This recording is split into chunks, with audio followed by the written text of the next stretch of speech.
Hi and welcome to WEH Videos. My name is Skip, and this video is going to be the first leg in our flight. And if you watch the video on VFR flight planning, this is going to be that flight. So if you have not watched that video on how to plan a VFR flight, I suggest you watch that first. And what we're going to do today is set up the airplane to make this flight as easy as possible, and we're going to fly to the first waypoint. So let's get started. So let's start with a review of our flight plan. If you remember, we set up this flight in SkyVector, and we are flying from Benton Field right here down to Chico down here. And our first leg of the flight is to the power plant that's located right here. And let's zoom in a little bit, and you can see our flight plan says we should fly on a heading of 171, and it's 4 nautical miles. So this is going to be our first leg. So what we want to do now is take this flight plan and put it in a navigation log or a nav log, and you can find a lot of these online here, and these are all very helpful tools to help you know where you're going and how long it's going to take you and stuff like that.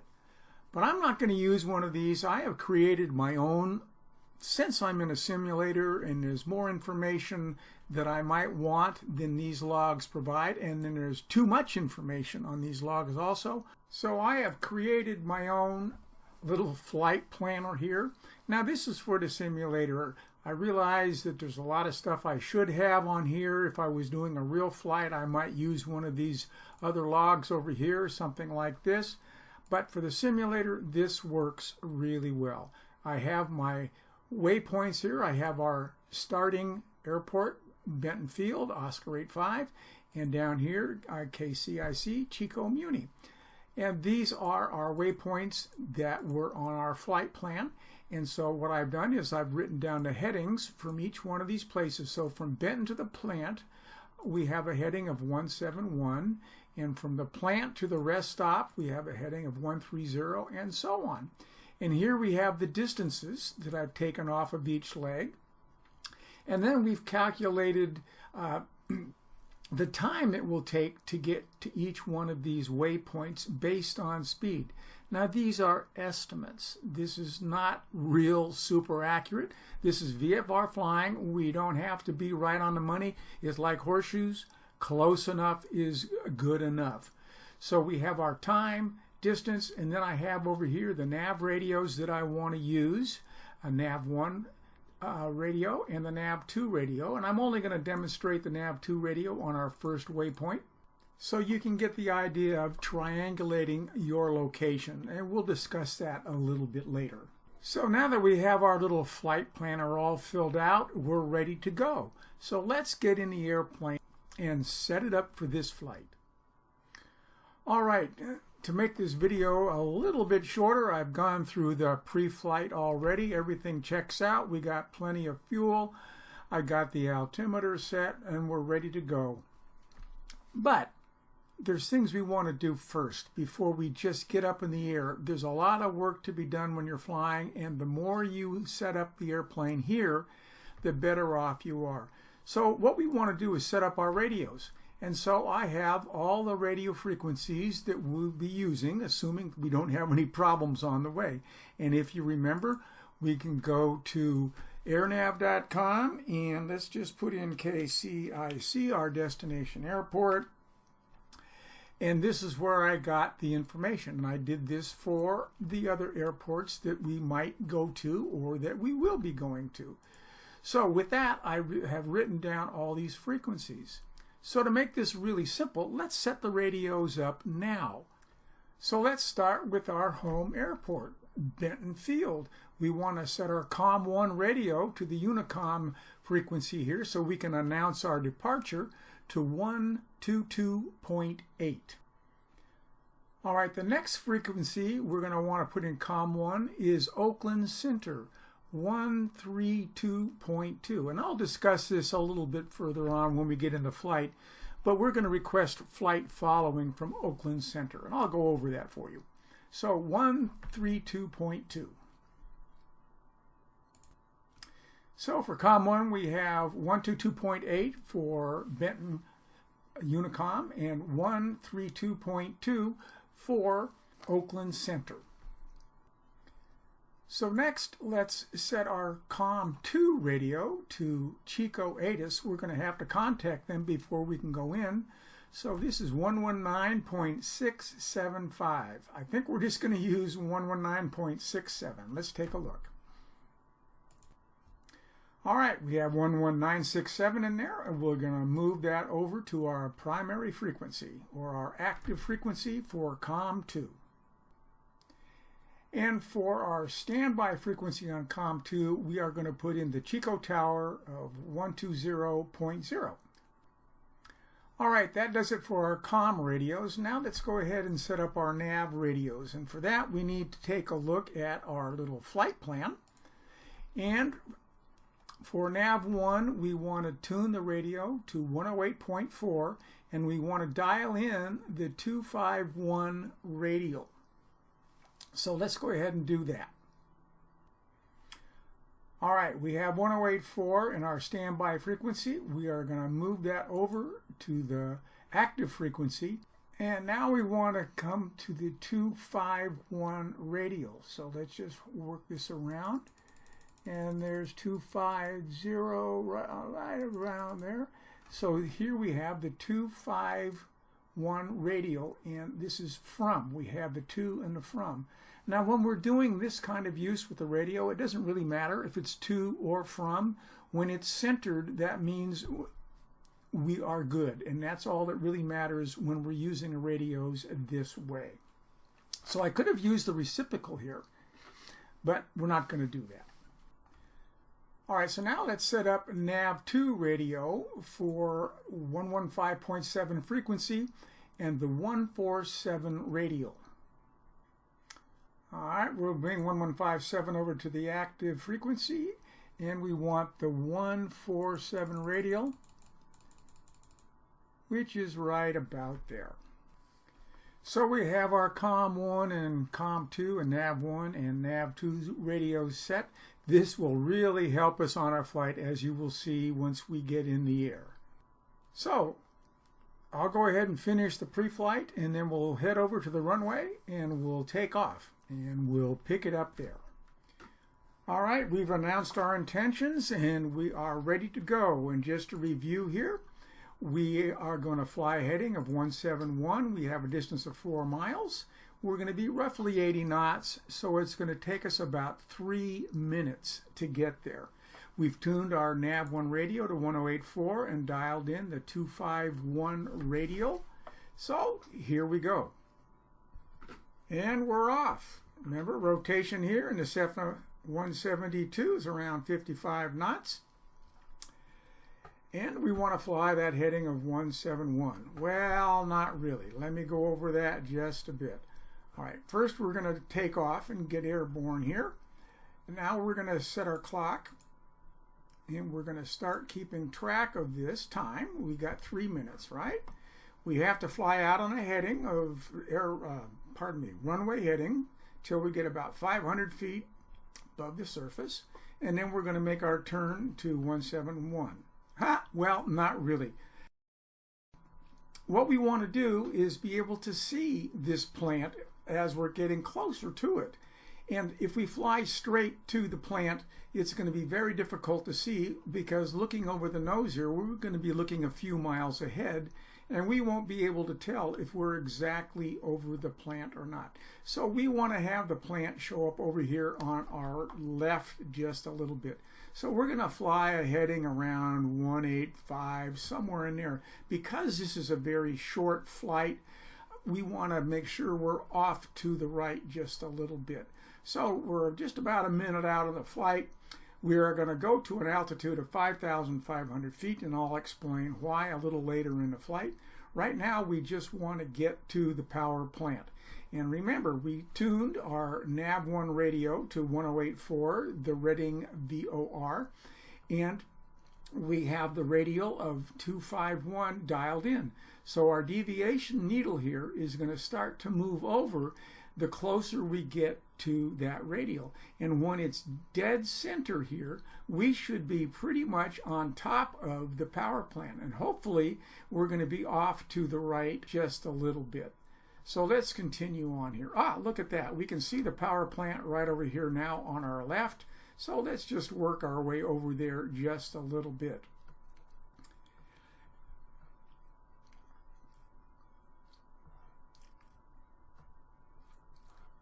So we're still climbing, and we're going to continue climbing until we get to 5,500 feet. So now we can't really see the station anymore. I guess if we look down there, we would be able to see it. But let's just watch our needle move. And it's going to be pretty quick. We're 2 minutes out. So we've got about another 40 seconds to go or so before we get to that. All right, the needle's moving. And I'll just pause this when we get the needle dead center here, and we'll see how we did.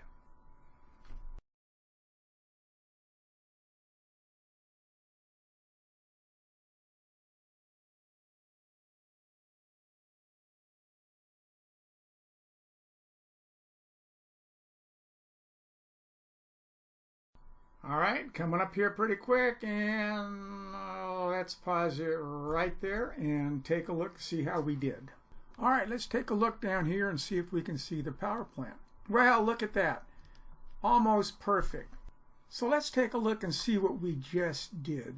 Remember our flight plan? We were going to fly on this heading. Well, we cheated a little bit to get out here on the right side of the plant. And our Reading VOR, RDD, is right over here. Now remember, Reading Airport is in Class D airspace, and we wanted to get around that. We needed to be at least 5 miles from that airport, and that's why we came out this way to the plant. And so we decided we wanted to be about 6 miles away to make sure we stayed clear of that airspace. And if we look at the map here, in X-Plane, you can see we did a really good job. We are right out here, pretty much like our flight plan, right? It's looking pretty good. So now let's take a look at the nav2 radio and see how we did. Remember, we set up nav2 to help us get to this point. And we wanted to be a little bit off to the right, as we are. And as you can see, the needle here is off to the right just a little bit, and that's exactly what we wanted. Now if we were really trying to find out where we were, if we were lost, we can dial this needle in to find out exactly where we are now. So now if we center up both needles, let me pause here. Now we can use this to find out where we are, and we would have to do this with a sectional chart and draw lines. So let's get ourselves lost, and I'll show you how that works. All right, we're lost. So there are several ways to find out exactly where you are. And the first thing we want to do, since we are still within range of the 2 VORs we had in our flight plan, we're going to center the needles. Now, it doesn't matter if you center them to or from. We just need to find out right now if the VOR is in front of us or if it's behind us. So let's first take a look at our heading. We are on a course of 165 degrees. So that's our heading. So let's look at nav1. This is the Reading VOR. It says here we're from, so we've got this dialed in at from. So that is a heading of 195 degrees, which means that's right over here. This would be the from course. So if you wanted to get to the Reading VOR, we would be looking at a course of 016. And 016 is over here, and that is the to heading. So that tells us that the Reading VOR is behind us. So now let's look at the Red Bluff VOR. Here, the from says we're on a heading of 285 right here. So the to course heading we want then would be 105. And that's over in here. So to get to the Red Bluff VOR, we would fly on this heading. That tells us that Red Bluff is off to our left and out ahead of us. So now we have a general idea of where we are, but we don't know exactly. Now we could use the DME off of nav1 or nav2, and that would help us a lot. It says here we are 19.3 nautical miles from the Reading VOR, and it would be on this heading. So we could figure it out that way without having to use the Red Bluff VOR. But not all VORs have DMEs. So let's pretend that we do not have the DME here. Now we need to use a sectional chart. So I hope you have a sectional chart for your particular area where you fly at, so you can get a pencil and paper out and actually draw the lines on a sectional chart. But we're going to go ahead and do this in sky vector just to make it simple. So remember, we took off from Benton Field and we flew out to the plant. But we missed our turn. We got distracted for whatever reason and we drifted off somewhere over in here. We know that the Reading VOR is behind us and to the left, and the Red Bluff is in front of us off to the left as well. So we're somewhere over here and we're not sure, and now we're going to pinpoint that. So what we want to do is take the radials that we got when we centered the deviation needles, right? So we are on a radial of 195 from the Reading VOR. So let's just go ahead and add the Reading VOR, 1084 RDD. We're going to add that to the plan. And then we're going to add another point to the plan. Let's just pick a place out here, and we're going to add this to the plan, the GPS. Now we're going to grab that, and we're going to move it around. So here's the 180 radial, here's the 190 radial, here's the 195. So let's just bring that out here. We'll just drag that down and put it right across the 195 radial, and we're going to add that to the plan. So there's our 195 radial. Now we just look for the 285 radial from Red Bluff. Here's the Red Bluff VOR, and here's the 300, 290, 280, 285. So we know we're right about here. The other way to do this is to bring this point over here, and we're going to add the Red Bluff VOR. So now we can take the line here and we can drag it over like this, and we can come up to the 195 radial, which is right there, and we can come up to the 285, which is right about there, and we can add this to the plan, and it shows us we're right there. So that's pretty simple, and that's two ways you can use sky vector to pinpoint your location.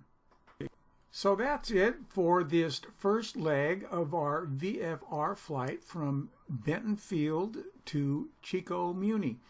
Now I have to tell you, unfortunately, that this power plant is not there. And the other waypoints that I have on this flight plan, I have placed items there so you could see that. This is something that I did in World Editor, WED. This is a X-Plane program for making airports or adding airports, and I placed this power plant here, so you will not have this on your simulator. This I did just so you would have a visual here. I'm sorry about that. You're going to have to use the nav radios a little bit better to pinpoint your location, and hopefully you got a good idea of how to do that. And we will continue doing that through the rest of this flight, so I'll give you more tips as we go. So that's it. Thank you so much for watching. If you like this, please click the like button. If you would like to leave a comment or leave me a message, that would be great.